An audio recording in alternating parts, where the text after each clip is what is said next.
What is the Pocket? Who is Analogue? And why am I making this video? What is the Pocket? On the surface, the Pocket is a handheld that plays Game Boy games. So, in a sea of Soldier Boy drop-shipped POW kitties that are often cheaper, or even the phone that's on your person right now, what makes this any different and any better? The casual gamer, why shouldn't they just pull up an emulator on their phone?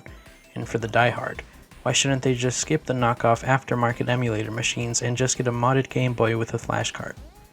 They cost about the same, no? Well, like everything nowadays, it's complicated. Under the hood, the Pocket runs on something called an FPGA instead of an ARM chip like your phone or emulator device, and instead of the original Game Boy CPU.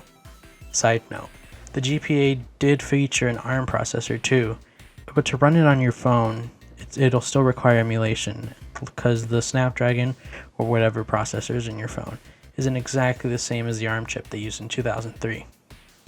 While Game Boy games are easier to emulate than say a PS4 game or an Xbox One game, emulation still isn't perfect. There's timings that aren't set correctly, and there's simply things that are very hard to emulate. For example, you can't use a Game Boy camera on an emulator right now, and if you can, it's really hard. And using original hardware also has its cost. First of all, you're relying on older buttons, membranes, batteries, screens, capacitors, and peripherals, such as chargers. You do get 99.99999% compatibility, more on that later, but you can't play it on your TV and you can't use it on your phone's charger. You're limited to the original hardware and peripherals and games. And if you don't want to limit yourself, you better be prepared to pay a premium for upgrades.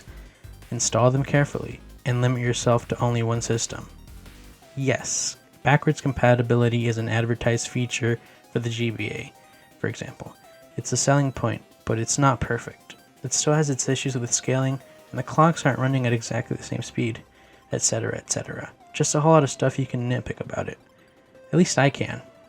This is where the Pocket's killer feature comes in, the FPGA that I previously mentioned.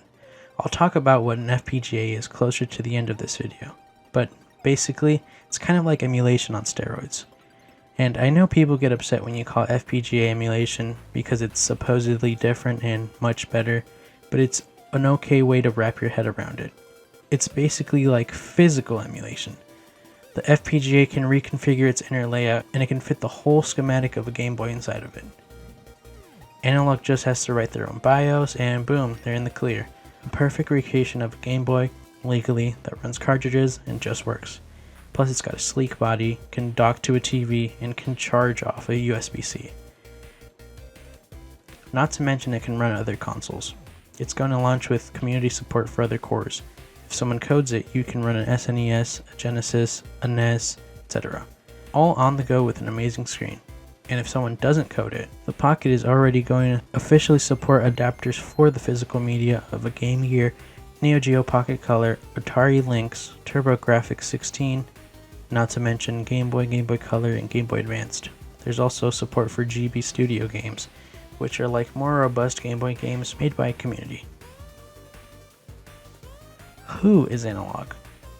Analogue Incorporated is a company that's most notable for their video game hardware. The quote on their website reads, "We make products to celebrate and explore the history of video games with the respect it deserves." And I'm inclined to agree.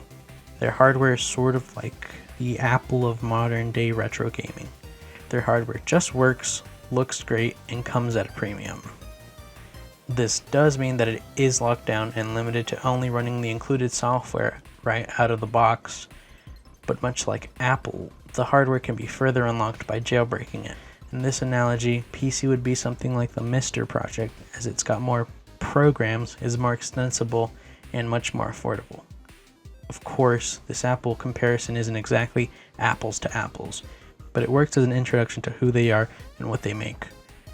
Some people might think that Analogue is pretentious and overpriced, but what they do for gamers hoping to preserve their library of cartridges is amazing. Not to mention the brains behind it. They have about 15 employees according to some sources, but the main 3 players are Christopher Tabor, Ernest Orazio, and Kevin Horton. Christopher started Analogue off by making these really cool consoleized Neo Geos, handmade out of real solid wood. These things were premium. I haven't found too much information on Ernest, but his LinkedIn shows Hong Kong, so I imagine he's pretty busy with logistics and production. I only have the faintest idea of what doing international business is like, much less manufacturing, but I'd say he's doing a pretty good job. Kevin is an absolute genius when it comes to code and electronics and coding electronics. He is the director of FPGA development. I'll go more in depth in a later chapter on my understanding of FPGA, so feel free to click on the timestamp in the description to skip this intro into the world of Kevtris, Kevin Horton. It's not often that I find myself obsessed with someone's solo work. I usually like to credit things more to teams, while I agree that I may have never heard of Kevin before I researched more into Analogue. Analogue wouldn't be so successful without him, in my opinion. Watching his YouTube channel, going on his website, his forum posts, his interviews, it's just baffling how one person can be so good at all these things. I suppose a large part of his drive comes from his passion for retro gaming, and also the monetary incentive of contract work and being employed at Analogue, but his dedication and skill is commendable. I hope he isn't being overworked. According to my research, he was doing FPGA stuff for the last few decades. He fell onto Analogue's radar when he released the high-def NES. He also likes to repurpose old and used displays salvaged from industrial equipment, making LED arrays, play Game Boy, messing with knockoff Nintendos, and other stuff.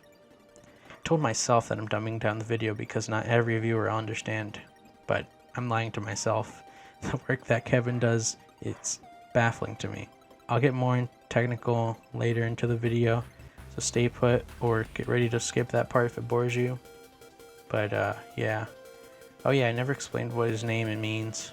It's Kevtris. I'm not too sure where it came from myself, but he made this Tetris clone homebrew for the ColecoVision. He called it Kevtris, and I guess the name stuck. I would also like to mention that this is a pretty solid version of Tetris. I like it a lot. Maybe that's why I like his work so much, or at least a part of it. What exactly is FPGA? I do apologize for being so vague about what FPGA is. It stands for Field Programmable Gate Array. Now that's great and all, that's what it stands for, but what does it mean? As for anything in the tech industry, it's a term that isn't exact, and it might be evolving. But we can get to a basic understanding of it. It's an integrated circuit or computer chip, much like the processor in your computer or in your phone. But your phone needs to be upgraded every few years if you want newer hardware. Well, FPGAs are more expensive because they are field programmable. An ASIC, application-specific integrated circuit, is designed, shipped, and never changed. An FPGA is made so that it can physically shapeshift into another shape. This is awesome for retro gaming because as complex as they might be, older consoles are still relatively simple compared to current machines. It would take a million, don't quote me on that, Game Boys to match the power of an average smartphone. Conversely, this means that you can enhance older hardware easily. Instead of outputting to a flimsy, dim, tiny LCD, you can output to a brighter backlit screen with much better resolution and support for things like scanline filters, palettes, pixel perfect upscaling, etc. And you can output that to a frame buffer and plop it on a huge HDMI screen. For example, CRTs don't mind the NES's non-standard frame rate, but some modern TVs would screech if they were fed anything that isn't homegrown organic 60 frames on the dot. FPGAs work great for Mars rovers, cars, etc. Any other industrial applications you can think of that would require a computer that needs to change. Things that can't really afford to be taken down for too long, but they might need an update to the hardware. I'm getting tired of saying FPGA by now. They, FUPGAs, have been welcomed with open arms into the retro gaming sphere by projects like the Mister and by hobbyist developers like Kevin Horton. Why did I make this video? I don't know. It's Rona and I'm bored. I'm having some trouble finding a job in my field of work. If anything, I wanted something I could link to when someone asks why I'm so excited about the Pocket. Even after multiple delays, I keep dreaming about that shipped notification. Not to brag or anything, but I got it. Thanks a lot, eBay. Just kidding. I managed to squeeze into the pre-order window. I got really lucky, but I'm not just a fanboy in justifying my expensive purchase. I am critical when I think criticism is earned. For example, I do think their communication to the public could be better. They do answer emails, and they do make community posts every delay. But we just want a video of the Pocket booting and playing a kart. We don't care if it's not final, or the hardware is weird, or the shell is broken, or the shell is scratched and it's weird shape. At this point, it kind of feels like a Kickstarter scam, not a pre-order. But I haven't lost hope yet. Analogue is a credible company that's been hit by the pandemic, and I'm going to be patient with this 15-person team. Hopefully the next video I upload will be a review. Fingers crossed.